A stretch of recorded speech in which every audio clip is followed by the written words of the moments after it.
I'm tripping on. You know what it is. It's your boy. Oh, Mo. I'm just Mo. I'm just Mo. Swag on Mo. Fresh off the Mo. Drippin' Mo. I'm just Mo. I'm just boss. I'm the soul, not the body. You cannot see Mo. Let me introduce myself. I'm Mo. Every day looking like I'm fresh out the mall. Been like that since I was born. I'm so fly like I'm airborne. I'm so sick, all the people from Dress this. I have some of that footage. I'm gonna show it to you, and I'm gonna come back and let you know what I think about it. Keep on flowing. I just keep on going. Haters try to knock me, knowing damn well they could never stop me. Not at all. I'm just Mo. I'm just Mo. Swag on Mo. Ladies and gentlemen, this is the big album time for the superstar, Cardi B. Yo, how you doing though? How you absorb? Okay, let me ask you this. It happened so fast. Yes. How are you dealing with the rate at which you became this phenomenon? You want to know something? No, it didn't happen so fast. Okay. Because, you know, a lot of people see that it happened so fast because they just saw the impact that Bodak Yellow did. But like for 2 years straight, I was really on some like, it's like, I got to go to this radio station. I got to talk to this person. Every state that I used to go to, that I used to host, I always used to go to a radio station, used to talk to local DJs. I used to be on calls with DJs. I did my own tour for my first mixtape. Gangsta Volume 1. Yeah, I invested money in that shit. And I invested a lot of money on music. So to me, it didn't feel like it was so fast. Like sometimes I used to cry. Like I used to be like, this is just, it's never gonna happen. And I'm a person that is very realistic. I'm not the type to be like, I'm gonna follow my dreams until I can no more. I'm the type of person that put a deadline and a time period because it's like money is getting wasted. So you was gonna quit? Getting invested. Yeah, hell yeah, because I just felt like it's just like it's not happening. And you know, Bodak Yellow happened, and it just boom, all of a sudden it just started hitting. But the fame I got from it, the responses, the expectations, it did hit me fast, like too fast. It's like because it was bigger than big. It was, yeah. I mean, A-list right away. Yeah. Yeah. And it's like, oh, nobody gave me a warning that these type of, they happen like this. Wait a minute now. Like, come on, give me a second. you know? You was getting your shmoney, though. You been out here getting that money. Hell yeah, I want all of it. Work. I want all the money because you want to know something? With the way the internet, the way that everything is set up, you might say one thing that people don't agree with. You might do something that is so that people don't agree with, that people won't understand, and boom, all of a sudden, like, your popularity is gone, or like everybody is against you. So I always be like, I'm gonna get this bag, because I don't know if this bag gonna be here tomorrow. That's why I just be chasing it. Going. So on the album, you have a record, I Like It Like That. You shot the video, you know, channeling Celia Cruz, you know what I'm saying? Which you giving us some of that Spanish Caribbean vibe right here, you know what I'm saying? And Afro-Latino vibe. Why was it important for you to give that Celia Cruz moment in the video? I didn't really thought it was a Celia Cruz moment. I just think it was very like Spanish. But then it's like, it was a different type of Spanish to me too, because it was like very Cuban-ish and it's like very tropical.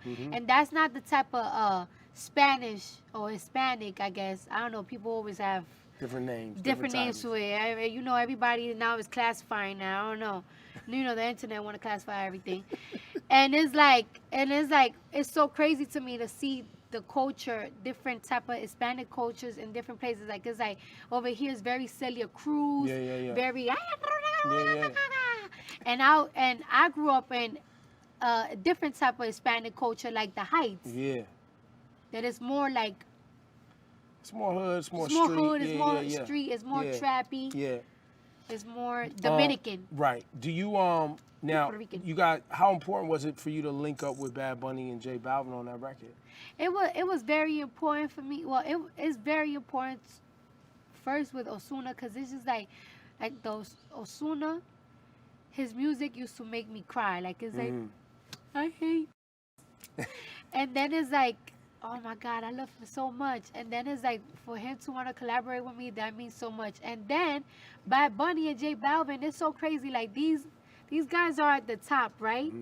These guys are at the top of their game, and they getting paid the same or probably even more that I get paid of. And when I meet these, like they man humble, like, and they thanking me, and it's like, no, thank you. Yeah. And it's so important for me because it's just like you would think that these guys that they so up at what they do, they will be like, nah, I don't have the time, I don't have the this. So it was just like so important and so dear for me that it's like, if you ever need a kidney, I'll give it to you. Got you. You are making a lot of waves with this most recent record, Be Careful, which when I heard it, I was excited that you did a different sound, right? I think with Bodak Yellow and Bartier Cardi, obviously that's more of a street strip club sound. But Be Careful is like one of those like records that you hear back, like it reminds you of high school, like a high school breakup song. You know what I mean? That one of those anthems.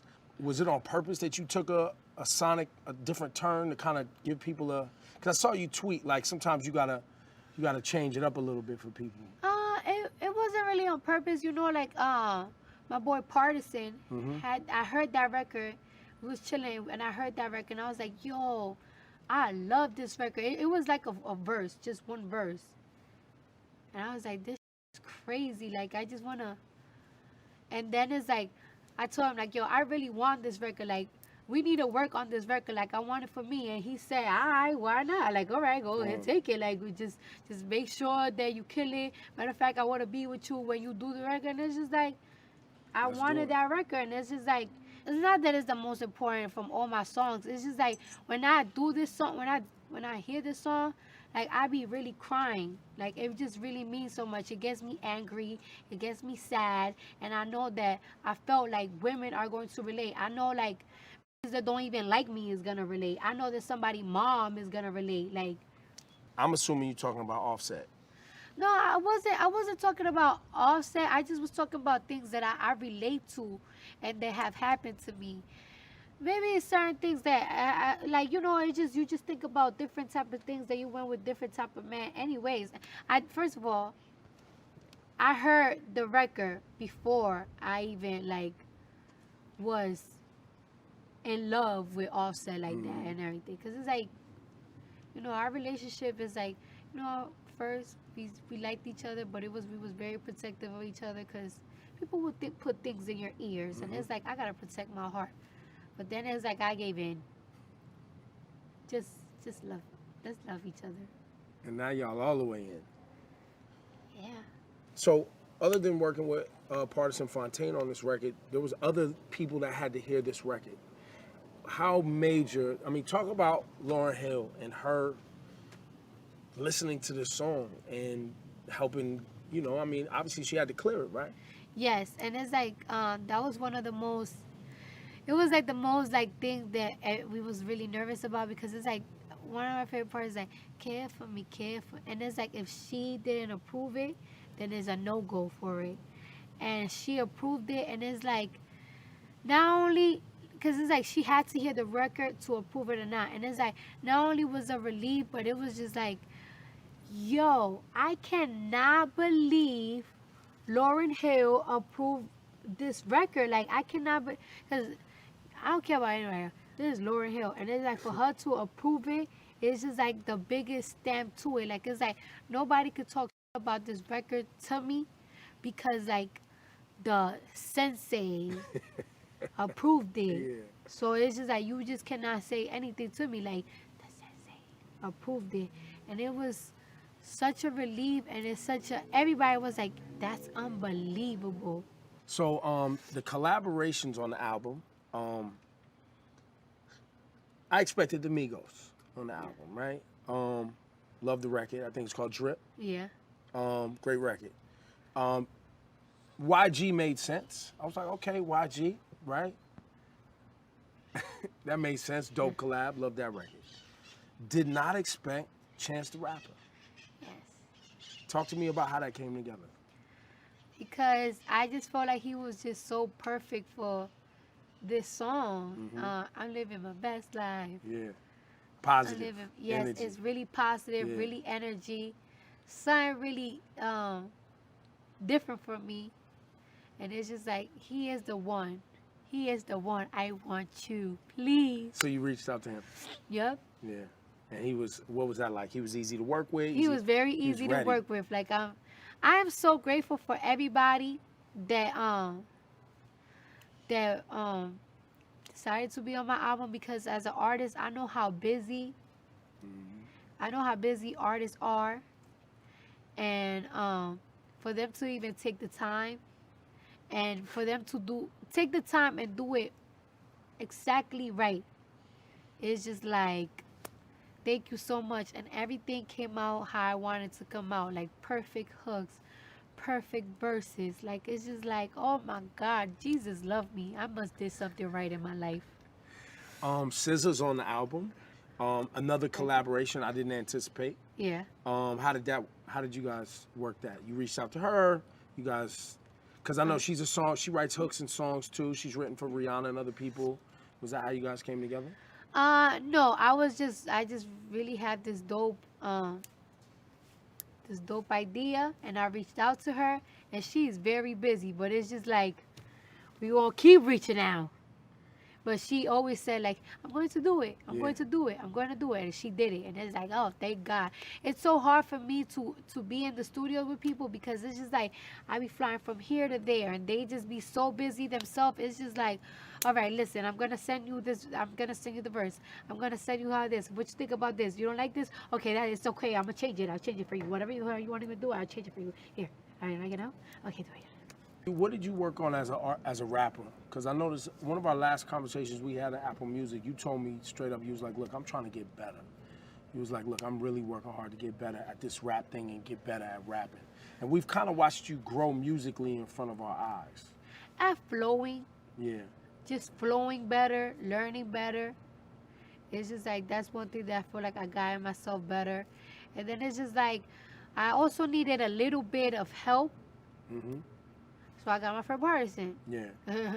Like, I needed a little bit of help from breaking out of my box. Like, I feel like my music was, if you listen to our mixtape, it's very trappy, and it's really like almost like drill. Cause it's just like it's just like, I just be feeling like sometimes I felt like I will never get out of that style. Like, I'm so stuck of rapping like that. In any beat, and it's just like, I need to break that shell. I need to break that shell, and I need to learn how to flow a little bit easier and cleaner. And I feel like I definitely, I don't feel like I perfected it yet, but I feel like I'm getting better and better and better and better and better. And it's like, I feel like if I take my time too, I will even be better. Like, it's like, I be in the studio, but it's just like, sometimes that bag be calling, and I want that bag. Like, it's like, oh, I could do this tomorrow, but today I'm going to get this bag. Today I'm going to Mississippi, and I'm going to do that concert. Yeah. Oh, today I'm doing that. And then, like, magazines be calling.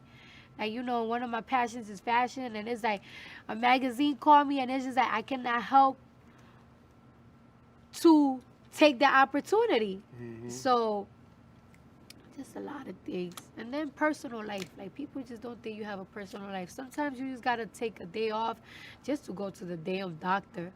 Or sometimes you got to take a day off just so you could, like, go with your mom to do certain appointments, or with your, just with my dude, we be having to take days off because we just trying to build a house and everything. It's just a lot of things. Like, you live in a lot of lives. A lot of lives is living in one body. You putting out a clothing line since you love fashion so much, and the album cover is super fashionable. Have any of the big houses reached out to Cardi to do a line, collaborate? Well, I even did the hand. You saw the hand? I saw it. Saw the hand? I have a lot of new deals on the table. Okay, so it could happen. Eh? With Fashion Nova, they gave me an opportunity to design what I like and what I want to put out. And I'm going to put out a line with them, a little something. I'm collaborating with them. like for the fall Mm-hmm. and everything, and it's gonna be great because it's just like it's what I like. And they've been rocking with you since the beginning. Yes, they've been rocking with me from the beginning, and then on top of that, it's just like it's Fashion Nova is big, and I know that a lot of people cannot afford expensive. Nobody got no $500, $400. Now everybody got $500 for a damn shirt or sweatsuit. So everything is gonna be affordable, and I want people to look good. I want people to look high end with a good budget price, and that's the perfect opportunity, and I'm excited for that. Have you, as the family, your sister, your mom? I know your sister, your mom, and I think your mom's sister, your aunt. Y'all all kind of grew up in the same area in Washington Heights. Am I getting the people right? No, no. My mom's side of the family, they live upstate New York. Okay. So my mom is the only one, like from my mom's side, that she live in the city. All my father family, they live in the Bronx or in the Heights. Got it. And my grandmother's house is in the Heights. Do you guys plan on staying in Washington Heights? Or, I mean, obviously with rent control in New York City, you want to keep that crib. Don't be giving up them houses, you know what I mean, them apartments. You want to know something? My grandmother will never move from there. And first, they've been there for 30 years. Second of all, it's just like people just don't understand. Like my grandmother, my grandfather, they don't know how to drive. And people, when you're from New York, you need to understand that it's like you could go outside downstairs and the store is in the corner. Yeah. And they don't want to move nowhere. Like I live in Jersey and I have a big space. I live in a big space and they never want to go to my crib. It's boring for them. It's quiet. I have Caucasian neighbors that everything bothers them. And then on top of that, there is no stores around. Like, they can't drive to Target. Nobody knows how to drive. We don't drive. You know how to drive? No. Never learned. I never really cared to. That's so New York. That's so New York. You gonna learn? I have to learn because I'm buying all these damn cars and I don't know how to drive it. But I'm a professional passenger and I'm cool with that. I just don't ever have the time. But I really want to learn. But it's just like sometimes I just... It takes a lot. It takes a lot. Offset told me, he said you made him come up to I think it was to the Bronx or Washington Heights. He was like, yeah, I went up there, had some beans and rice with the family, was hanging out. Yeah. He said it was great. Like the whole fam, he was just up there eating. You made him come up and experience it in the BX? Or was it Washington Heights? It was Washington Heights because it's like, it's my mom and my friends that live in the Bronx. My dad too, he live in the Bronx. But everybody, like the spot that everybody want to be at is grandma's house. Like I want to be in grandma's house. Oh, I feel so bad for my crib in Jersey because it's like nobody want to be in there. Not even But maybe me. you could convince them to come, like, maybe y'all do the holidays over there. More No, you They won't do can't that? because it's like after 12 o'clock you got to turn down the music. Maybe you just tell your neighbors we partying tonight. They don't want to hear it. They be like, oh, that's really nice, but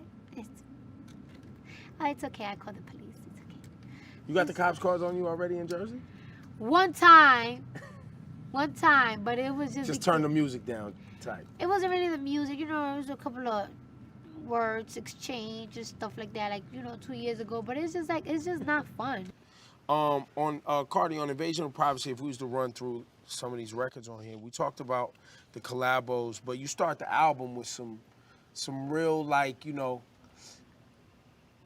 I want to say it's like a Dreams and Nightmares type intro, but it's your style on it, you know what I mean? And it's called Get Up. Talk to me about that record, because I think that's a record where you talk about stripping across the street from the school you went to. I always want to, I'm not gonna say defend strippers, I just don't feel like people don't understand it.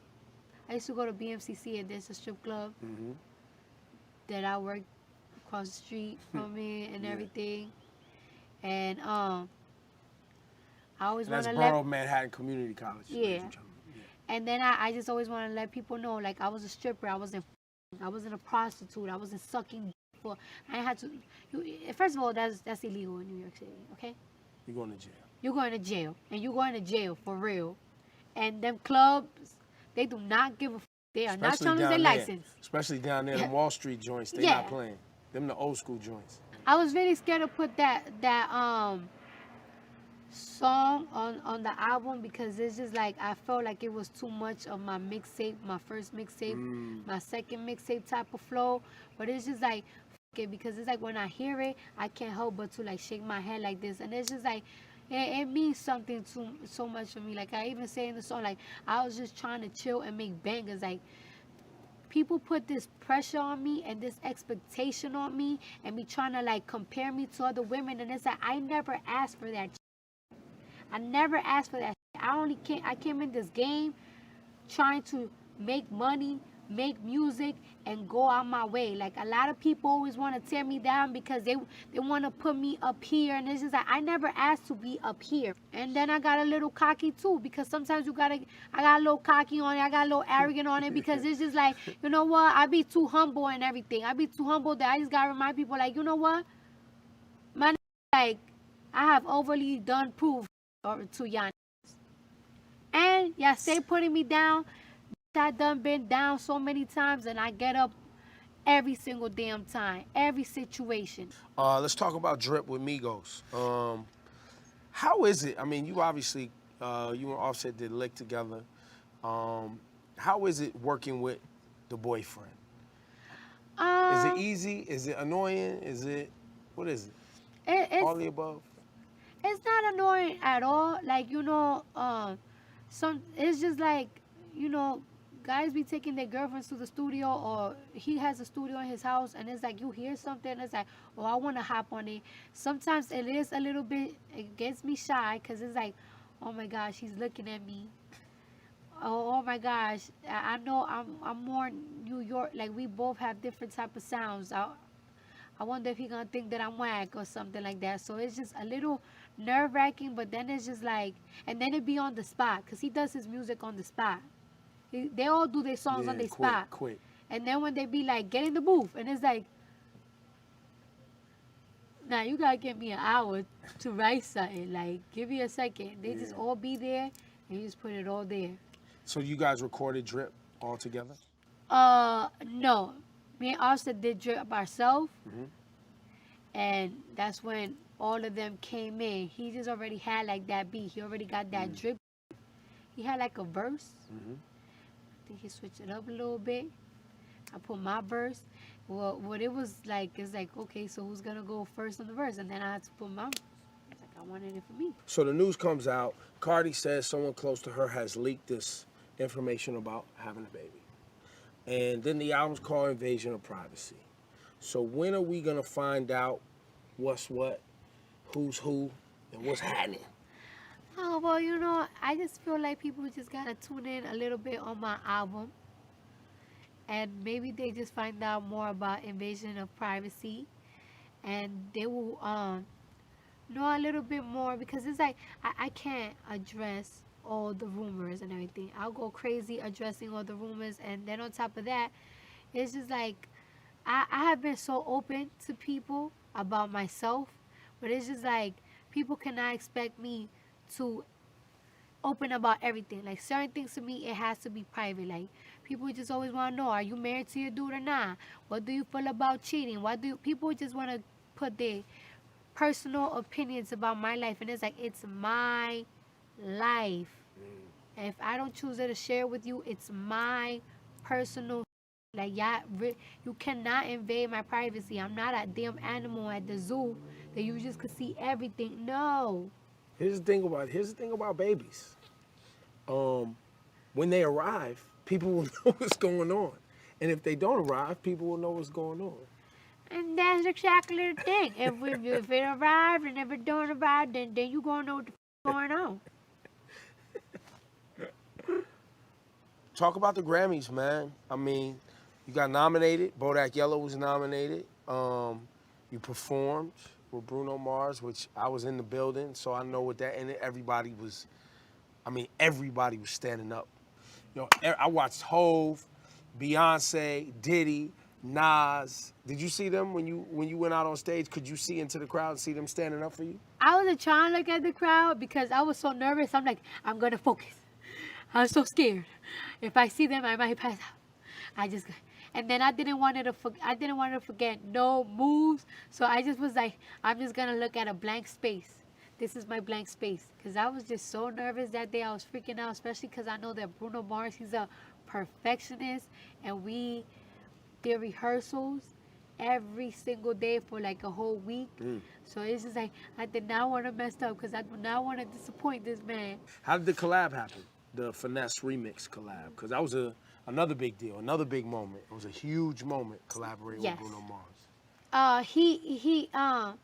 Somebody hit me up and they said that he wants to collab with me, and it's like, he want to collaborate with me? Oh snap, he want to collaborate with me. And we actually got in the studio and we did it. Oh, you together. did it together? Yes, because he. like I said, So did he help you get the old schools, you know, because he had that old school zone on this album, like that New Jack Swing zone, y'all was wearing the cross colors. Was that his whole brainchild? Because even your flow on that record, drop top Porsche, rolling on my red, you know what I mean? That's a very like 90s flow. Yeah. Was that your zone? Did he help you with that zone? I mean, it's something that is like on the beat, and Yeah. then like he also like put his input on it, like in a really nice way, and everything was like his idea, his vision. Like, this how he wanted it to dress, this how he wanted it to sound, this how he wanted it to look, and it's like, I'm with the shit. I do whatever you want me to do. That's it, because this popping. Talk about sneak dissing. I hear you say that a lot. It's in a few records on the album. And there's always this energy that you've had. Obviously, there's been doubters, right? People who just doubted you. There's people who have, you know, I don't know the whole story, but somehow you and Nicki Minaj got pitted against each other. And then you often talk about sneak dissing. So unpack that for me. Is there something between you and Nicki, or is that just internet made up? I just feel like it's really internet made up. Like, I really feel like fans and people, they really want to see that happen because it's really entertaining. To see people beef is entertaining. Like, I am going from when Nicki and Remy was beefing, everybody was tuning in like, ooh, what's next? What's next? What's next? But I don't really have the time for that. Like, it's like, if you ain't my man, or if you're not taking my money from me, you're not stopping my money, then I don't really give a about you. People just want to pin it so much because it's entertainment, but they don't want to handle their own beef. And I spoke to her before in person, just like we talking right now, like this close to each other. So it's just like, I always say, like, I don't ever want nobody sneak dissing me. I'm not the type of person that, if there's something that you could talk it out, you could talk it out, because it's not always rah, rah, rah this, rah, rah, rah that, because we grown, unless you want to take it to the rah, rah this, rah, rah that. But other than that, it's just like, I just feel like fans just keep doing it. Like, they just keep doing it. They just keep doing it, like, because they want it. I thought it was a missed opportunity in the motorsport video to show some real camaraderie. But whatever schedules. I mean, why weren't you guys together in the video at the same time? I heard that she couldn't shoot that day. And just timing. I just heard that she couldn't shoot that day, and it's just like, people just made a lot of theories of everything, and it's just like, what is it that people expect from me to do or say? I already say she's an amazing artist. I already say I pay my respect to her. I did videos before jamming to her songs. Like, it's like, what do people expect? Like, y'all want me to say something bad. Y'all want to annoy me to the fact that I say something bad. And it's just like, I'm not falling for that. I'm not falling for that. You also on the album talk about people acting, back in the day they used to diss you, like in high school days or when you stripping or whatever. And now people act like they was always cool with you, like they was your friends. But it's true. Like, it's like, let me tell you something. I will never forget. And this was December 22nd. It was a really bad night in the strip club. Like, it's like, it was really packed, and I felt like a lot of was making money, and I didn't make money. I told one of my exes that day, can you please lend me, on my mom, I told him, can you please lend me $10,000 so I could open a cleaning company? And he was just like, we just talk in the morning. And then he just kept like ignoring me about it. And then now you tell me that you always knew that I was gonna make it. How you always knew that I was gonna make it, but you invest money on your homeboy that raps, but you never even couldn't even invest this little tiny $10,000 to open a cleaning company while you were staying in my house and me. So it's just like, it's just certain things that is like, that is so funny to me. And it's a lot of things that I dealt with like that. A lot of things, a lot of people, especially local DJs in New York. It's just like, That didn't support. that didn't support me or just didn't understand me. And it's just like, sometimes you just gotta prove things to people, and sometimes you cannot even like hold that grudge, because not everybody is just gonna see it. And sometimes I have to tell myself, and I gotta tell myself, I gotta understand, like, you need to understand, Cardi, that you was a stripper, you have a heavy accent, you are a very funny person. Sometimes people are not gonna take serious on things that you talk about. You just gotta prove it to them, and when you prove it to them, you just cannot have that grudge. Like, if, let's say, if you ask an artist to be in your music, on your song, and they say no, don't take it personal. Like, what, you're not gonna work with them again? No, you just gotta continuously prove yourself, and then they might be the nicest, greatest person. Sometimes people just don't believe. You gotta make them a believer. Gotta make somebody a believer sometimes, and that's just it is what it is. And look, man, salute, man. This album's phenomenal. Yeah. You feel like, how do you feel getting this done though? Like, talk about completion. Like, it's out now. I feel like, whew, it's a big weight on my shoulder. I feel confident, and I'm also very nervous. Like, I'm very nervous. It's my first time doing it, and the pressure that everybody was putting me under is just like, oh, it's finally out.